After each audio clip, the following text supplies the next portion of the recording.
ಈ ವಿಡಿಯೋದಲ್ಲಿ ನಾವು ಬಜಾಜ್ ಇನ್ಸ್ಟಾ ಇಎಂಐ ಕಾರ್ಡ್ ಬಗ್ಗೆ ಮಾತಾಡೋಣ. ಅದನ್ನ ಹೇಗೆ ಅಪ್ಲೈ ಮಾಡೋದು, ಅಪ್ಲೈ ಮಾಡಕ್ಕೆ ಏನೆಲ್ಲ ಎಲಿಜಿಬಿಲಿಟಿ ಕ್ರೈಟೀರಿಯಾ ಇದೆ, ಯಾವ ರೀತಿ ನೀವು ಮೊಬೈಲ್ ಇಂದಾನೆ ನಿಮ್ಮ ಮನೆಯಿಂದಾನೆ ಅಪ್ಲೈನ ಮಾಡಬಹುದು, ಇದನ್ನೆಲ್ಲ ಡೀಟೇಲ್ ಆಗಿ ನಿಮ್ಗೆ ಸ್ಕ್ರೀನ್ ರೆಕಾರ್ಡಿಂಗ್ ಮುಖಾಂತರ ತಿಳಿಸ್ಕೊಡ್ತೀನಿ. ಇದ್ರ ಬಗ್ಗೆ ಮೊದಲು ಸಹ ವಿಡಿಯೋಸ್ ನ ಮಾಡಿದೀನಿ. ಬಟ್ ಕೆಲವರಿಗೆ ಏನಿದೆ ಅಂದ್ರೆ ಅಪ್ರೂವ್ ಏನೋ ಆಗ್ತಿದೆ, ಆದ್ರೆ ಆಕ್ಟಿವೇಟ್ ಮಾಡೋಕೆ ಗೊತ್ತಾಗ್ತಿಲ್ಲ. ಸೊ ಅದನ್ನೆಲ್ಲ ಈ ವಿಡಿಯೋ ಕೊನೆಯಲ್ಲಿ ನಿಮ್ಗೆ ತಿಳಿಸ್ಕೊಡ್ತೀನಿ. ಇದ್ಯಾಕೆ ಆಗ್ತಿದೆ ಅಂದ್ರೆ ನೀವು ವಿಡಿಯೋನ ಕಂಪ್ಲೀಟ್ ಆಗಿ ನೋಡಲ್ಲ. ವಿಡಿಯೋ ಕೊನೆಯಲ್ಲಿ ನಾನು ಆಕ್ಟಿವೇಟ್ ಮಾಡೋ ಪ್ರೋಸೆಸ್ ಸಹ ಹಿಂದೆ ತಿಳಿಸ್ಕೊಟ್ಟಿದೆ. ಬಟ್ ಇಲ್ಲಿ ಈ ಒಂದು ವಿಡಿಯೋದಲ್ಲಿ 2026ರಲ್ಲಿ ಯಾವ ಹೊಸ ಮೆಥಡ್ ಇಂದ ನೀವು ಬಜಾಜ್ ಇಎಂಐ ಕಾರ್ಡ್ ಗೆ ಅಪ್ಲೈನ ಮಾಡಬಹುದು, ಏನೆಲ್ಲ ಪ್ರೋಸೆಸ್ ಇರುತ್ತೆ ಡೀಟೇಲ್ ಆಗಿ ತಿಳಿಸ್ಕೊಡ್ತೀನಿ. ಪ್ರೋಸೆಸ್ ನ ಸ್ಟಾರ್ಟ್ ಮಾಡೋ ಮುಂಚೆ ಒಂದು ಚಿಕ್ಕ ಸೂಚನೆ. ಸೊ ನೀವೇನ್ ಮಾಡ್ತಿದ್ರ, ಗೂಗಲ್ ಅಲ್ಲಿ ಹೋಗಿ Bajaj insta EMI card apply ಅಂತ ಸರ್ಚ್ ಮಾಡಿ, ಅಲ್ಲೇನ್ ವೆಬ್ಸೈಟ್ ಬರ್ತಿದೆಯಲ್ಲ ಅಲ್ಲಿ ಹೋಗಿ ಅಪ್ಲೈ ಮಾಡ್ತಿದ್ರ. ಸೊ ನೋಡಿ, ಕೆಲವೊಮ್ಮೆ ಅಫಿಷಿಯಲ್ ವೆಬ್ಸೈಟ್ ಅಲ್ಲಿ ರೆಕಮೆಂಡ್ ಆಗಲ್ಲ.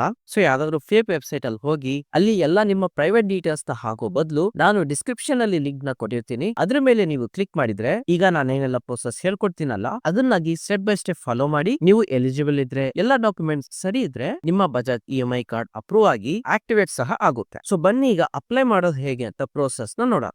ಸೊ ನಾನು ಡಿಸ್ಕ್ರಿಪ್ಷನ್ ಅಲ್ಲಿ ಕೊಟ್ಟಿರುವ ಲಿಂಕ್ ಮೇಲೆ ನೀವು ಕ್ಲಿಕ್ ಮಾಡಿದ್ರೆ ಈ ರೀತಿ ನಿಮ್ಗೆ ಒಂದು ಪೇಜ್ ಓಪನ್ ಆಗುತ್ತೆ. ಸೊ ಇದು ಬಂದು 100% ಡಿಜಿಟಲ್ ಪ್ರೋಸೆಸ್. ಇನ್ಸ್ಟೆಂಟ್ ಆಗಿ ನಿಮ್ಗೆ ಅಪ್ರೂವಲ್ ಸಿಗುತ್ತೆ. ಜೊತೆಗೆ ಇಲ್ಲಿ ನಿಮ್ಗೆ ಯಾವುದೇ ರೀತಿಯ ಅನ್ಯುವಲ್ ಫೀ ಇರಲ್ಲ ಅಂತ ಇಲ್ಲೇ ಕೊಟ್ಟಿದ್ದಾರೆ. ಅದೇ ನಾವು ಸ್ವಲ್ಪ ಸ್ಕ್ರಾಲ್ ಡೌನ್ ಮಾಡಿದಾಗ ಇಲ್ಲಿ ನಿಮ್ಗೆ ಅಪ್ ಟು 3 ಲಕ್ಷದವರೆಗೂ ಕ್ರೆಡಿಟ್ ಲಿಮಿಟ್ ಸಿಗುತ್ತೆ. ಈ ಲಿಮಿಟ್ ನಿಮ್ಮ ಸಿಬಿಲ್ ಸ್ಕೋರ್ ಹಾಗೂ ನಿಮ್ಮ ಎಲಿಜಿಬಿಲಿಟಿ ಕ್ರೈಟೀರಿಯಾ ಮೇಲೆ ಡಿಪೆಂಡ್ ಇರುತ್ತೆ. ಆಮೇಲೆ ಈ ಕಾರ್ಡ್ ನ ಬೆನಿಫಿಟ್ಸ್ ಏನಪ್ಪಾ ಅಂದ್ರೆ, ಈ ಕಾರ್ಡ್ ಇಂದ ನೀವು smart phone, smart TV, refrigerator ಈ ರೀತಿಯ 10 ಲಕ್ಷಕ್ಕಿಂತ ಜಾಸ್ತಿ ಪ್ರಾಡಕ್ಟ್ಸ್ ನೀವು ಪರ್ಚೇಸ್ ಮಾಡಬಹುದು. ಇದರದೇ Amazon, Flipkart, Croma, Reliance digital, make my trip ಈ ರೀತಿಯ ಬ್ರಾಂಡ್ಸ್ ನಲ್ಲೂ ಸಹ ನೀವು ಪರ್ಚೇಸ್ ನ ಮಾಡಬಹುದು. ಈಗ ಇದರ ಎಲಿಜಿಬಿಲಿಟಿ ಕ್ರೈಟೀರಿಯಾ ನೋಡ್ಬೇಕಾದ್ರೆ ಸ್ವಲ್ಪ ಸ್ಕ್ರಾಲ್ ಮಾಡಿ, ಇಲ್ಲಿ ನಿಮ್ಗೆ ಡೀಟೇಲ್ಸ್ ಕೊಟ್ಟಿದ್ದಾರೆ. ನೀವು ಇಂಡಿಯನ್ ಸಿಟಿಸನ್ ಇರಬೇಕು, 21ರಿಂದ 70 ವರ್ಷ ವಯಸ್ಸಿರಬೇಕು, ನಿಮ್ಮ ಸಿಬಿಲ್ ಸ್ಕೋರ್ ಚೆನ್ನಾಗಿರ್ಬೇಕು ಹಾಗೂ ನಿಮ್ಮ ಒಂದು ಅರ್ನಿಂಗ್ ಸೋರ್ಸ್ ಇರಬೇಕು. ಅದಾದ್ಮೇಲೆ ಎಲ್ಲಕ್ಕಿಂತ ಇಂಪಾರ್ಟೆಂಟ್ ವಿಷಯ, ಇಲ್ಲಿ ನಿಮ್ಗೆ ಒಂದು ಜಾಯ್ನಿಂಗ್ ಫೀ ಅಂತ ಕೊಡಬೇಕಾಗುತ್ತೆ. ಇದು ಬರೀ ಒನ್ ಟೈಮ್ ಜಾಯ್ನಿಂಗ್ ಫೀ ಮಾತ್ರ, ಪದೇ ಪದೇ ಕೊಡುವ ಅವಶ್ಯಕತೆ ಇರಲ್ಲ. ಇಲ್ಲಿ ನಿಮ್ಗೆ 530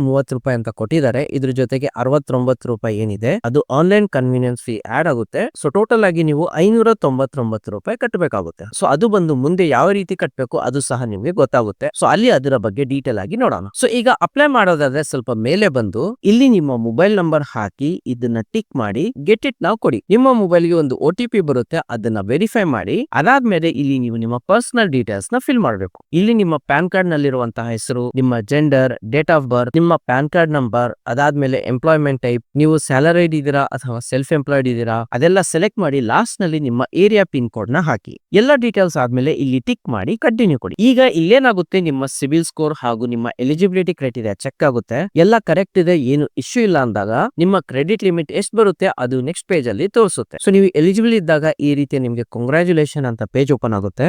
ಇದರಲ್ಲಿ ನಿಮ್ಮ ಕ್ರೆಡಿಟ್ ಲಿಮಿಟ್ ಎಷ್ಟು ಬರುತ್ತೆ ಅದನ್ನು ಸಹ ನೀವು ನೋಡಬಹುದು. ಈಗ ಇಲ್ಲಿ ನೀವು ಪ್ರೊಸೀಡ್ ಫಾರ್ ವೆರಿಫಿಕೇಶನ್ ಮೇಲೆ ಕ್ಲಿಕ್ ಮಾಡಿ. ನೆಕ್ಸ್ಟ್ ಪೇಜ್ ಅಲ್ಲಿ ನಿಮ್ಮ ಡೀಟೇಲ್ಸ್ ತೋರಿಸುತ್ತೆ, ಅದನ್ನೆಲ್ಲ ಒಂದ್ಸತಿ ಚೆಕ್ ಮಾಡ್ಕೊಂಡ್ಮೇಲೆ ಈಗ ಈ ಪ್ರೊಸೀಡ್ ಫಾರ್ ವೆರಿಫಿಕೇಶನ್ ಮೇಲೆ ಕ್ಲಿಕ್ ಮಾಡಿ. ಇಲ್ಲಿ ನಿಮ್ಗೆ ಜಾಯ್ನಿಂಗ್ ಫೀ ಎಷ್ಟು ಕಟ್ಟಬೇಕು ಅದನ್ನು ಸಹ ಡೀಟೇಲ್ ಆಗಿ ತೋರಿಸಿದ್ದಾರೆ. ಸೊ ನಾನು ವಿಡಿಯೋ ಬಿಗಿನಿಂಗ್ ಅಲ್ಲಿ ಹೇಳಿದ್ನಲ್ಲ ಅದೇ ಡೀಟೇಲ್ಸ್. ಈಗ ಇದನ್ನ ನಾವು ಕಟ್ಟಬೇಕಾಗುತ್ತೆ. ಸೊ ಪ್ರೊಸೀಡ್ ಫಾರ್ ಪೇಮೆಂಟ್ ಅಂತ ಕೊಡಿ. ಇಲ್ಲಿ ನೀವು UPI ಅಥವಾ ಡೆಬಿಟ್ ಕಾರ್ಡ್, ನೆಟ್ ಬ್ಯಾಂಕಿಂಗ್ ಇಲ್ಲ ಕ್ರೆಡಿಟ್ ಕಾರ್ಡ್ ಇಂದ ಪೇ ಮಾಡಬಹುದು. ಸೊ ನಾನು ಇಲ್ಲಿ UPI ಇಂದ ಪೇ ಮಾಡ್ತೀನಿ. ಪೇಟಿಎಂ ಸೆಲೆಕ್ಟ್ ಮಾಡ್ಕೊಂಡು 599 ರೂಪಾಯಿ ಇಲ್ಲಿ ನಾನು ಪೇ ಮಾಡ್ತೀನಿ. ಸೊ ಪೇಮೆಂಟ್ ಸಕ್ಸಸ್ಫುಲ್ ಸಹ ಆಯ್ತು. ಸೊ ಪೇಮೆಂಟ್ ಒಮ್ಮೆ ಸಕ್ಸಸ್ ಆದ್ಮೇಲೆ ಈ ರೀತಿಯ ಬೇದ್ ಬರುತ್ತೆ. ನಿಮ್ಮ ಕಾರ್ಡ್ ನ ಎಲ್ಲಾ ಡೀಟೇಲ್ಸ್ ಇಲ್ಲಿ ತೋರಿಸಿರ್ತಾರೆ. ಸೊ ತುಂಬಾ ಜನ ಇಲ್ಲಿ ಬಂದ್ ಸ್ಟಕ್ ಆಗಿ ನನ್ನ ಕಾರ್ಡ್ ಅಪ್ರೂವಲ್ ಆಯ್ತಲ್ಲ ಅಂತ ವಿಡಿಯೋ ಸ್ಕಿಪ್ ಮಾಡಿ ನೆಕ್ಸ್ಟ್ ನಿಮ್ಗೆ ಕಾರ್ಡ್ ಬರುತ್ತೆ ಅಂತ ವೇಟ್ ಮಾಡ್ತಾರೆ. ಬಟ್ ಇಲ್ಲಿ ಪ್ರಾಬ್ಲಮ್ ಏನಪ್ಪಾ ಅಂದ್ರೆ, ನಿಮ್ಮ ಕಾರ್ಡ್ ಡೀಟೇಲ್ಸ್ ಏನೋ ಬಂದಿದೆ ಬಟ್ ಅದು ಇನ್ನು ಆಕ್ಟಿವೇಟ್ ಆಗಿಲ್ಲ. ಸೊ ಅದನ್ನ ಆಕ್ಟಿವೇಟ್ ಮಾಡೋಕೆ ನಾವು ಇಲ್ಲಿ ಈ ಮ್ಯಾಂಡೇಟ್ ಪ್ರೋಸೆಸ್ ನ ಮಾಡಬೇಕಾಗುತ್ತೆ. ಸೊ ಅದಕ್ಕೇನ್ ಮಾಡಿ, ಇಲ್ಲಿ ನೀವು ಆಕ್ಟಿವೇಟ್ ನಾವು ಮೇಲೆ ಕ್ಲಿಕ್ ಮಾಡಿ. ಸೊ ಇಲ್ಲಿ ನೋಡಿ, ಇಲ್ಲಿ ನಿಮ್ಮ ಬ್ಯಾಂಕ್ ಡೀಟೇಲ್ಸ್ ಕೊಡ್ಬೇಕು.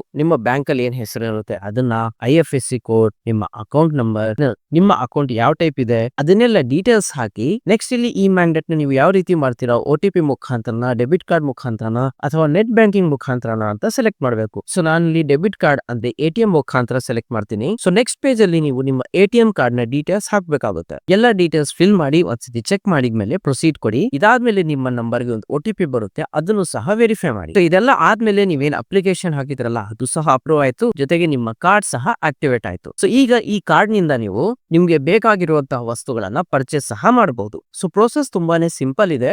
ಮಿಸ್ಟೇಕ್ ಎಲ್ಲಿ ಆಗ್ತಿರೋದಂದ್ರೆ, ಒಂದು ನೀವು ಕಂಪ್ಲೀಟ್ ಆಗಿ ಪ್ರೋಸೆಸ್ ನ ಫಾಲೋ ಮಾಡ್ತಿಲ್ಲ, ಎರಡನೇದು ಅಫಿಷಿಯಲ್ ಲಿಂಕ್ ನ ನೀವು ಕ್ಲಿಕ್ ಮಾಡದೆ ಬೇರೆ ವೆಬ್ಸೈಟ್ ಅಲ್ಲಿ ಹೋಗಿ ನಿಮ್ಮ ಡೀಟೇಲ್ಸ್ ನ ಹಾಕ್ತಿದ್ದೀರಾ. ಸೊ ಅದಕ್ಕೆ ನಾನು ಇನ್ನೊಮ್ಮೆ ನಿಮಗೆ ರಿಮೈಂಡ್ ಮಾಡ್ತೀನಿ, ಡಿಸ್ಕ್ರಿಪ್ಷನ್ ಅಲ್ಲಿ ನಾನು ಕರೆಕ್ಟ್ ಆದಂತಹ ಲಿಂಕ್ ನ ಕೊಟ್ಟಿದ್ದೀನಿ. ಸೊ ಆ ಲಿಂಕ್ ಮೇಲೆ ಕ್ಲಿಕ್ ಮಾಡಿ. ಈಗ ನಾನೇನೆಲ್ಲ ಸ್ಟೆಪ್ಸ್ ನ ತೋರಿಸಿದ್ದೀನಲ್ಲ ಅದನ್ನ ಫಾಲೋ ಮಾಡಿ ಮನೆಯಿಂದಲೇ ನೀವು ಬಜಾಜ್ ಇನ್ಸ್ಟಾ EMI ಕಾರ್ಡ್ಗೆ ಈಸಿಯಾಗಿ ಅಪ್ಲೈ ಮಾಡಬಹುದು.